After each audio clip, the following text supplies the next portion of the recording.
mis à éternuer. Un jeune étudiant avait quitté son village depuis plusieurs jours.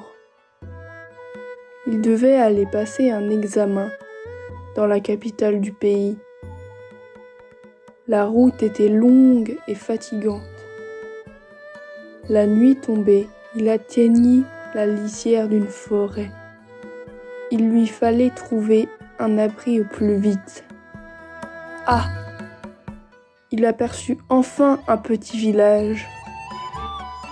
Soudain, il entendit éternuer et demanda: « Y a-t-il quelqu'un ?» Pas de réponse. Et de nouveau, un éternuement provenant des forêts. « Y a-t-il quelqu'un ?»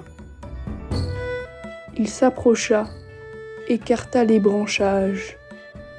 Rien ni personne. Une troisième fois, un éternuement retentit. L'étudiant s'accroupit. Il lui semblait que le bruit provenait du sol. Il se mit à creuser et découvrit un crâne humain. Il le sortit de terre et le nettoya. Des racines s'étaient glissées dans les narines. Voilà ce qui les fait éternuer, constata l'étudiant.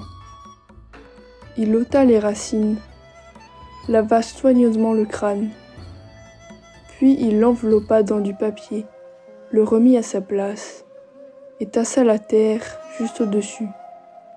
Enfin, il s'agenouilla et dit une prière pour l'homme dont la tête se trouvait là. L'étudiant se dirigea ensuite vers le village qu'il avait aperçu avant d'entendre le crâne éternuer. Il frappa à la porte de la première maison. Un villageois l'accueillit et lui offrit du thé et un bol de riz. Épuisé par son voyage, le jeune homme s'endormit rapidement. Pendant son sommeil, le fantôme de l'homme dont il avait déterré le crâne lui apparut en rêve.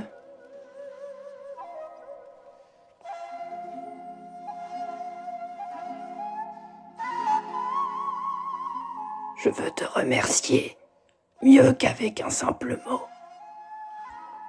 Et il murmura le sujet de l'examen sur lequel l'étudiant serait interrogé. Le jeune homme fut ainsi reçu premier à son épreuve. Étrange histoire, n'est-ce pas ?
Galaxy Pop, la culture jusqu'au bout des ondes.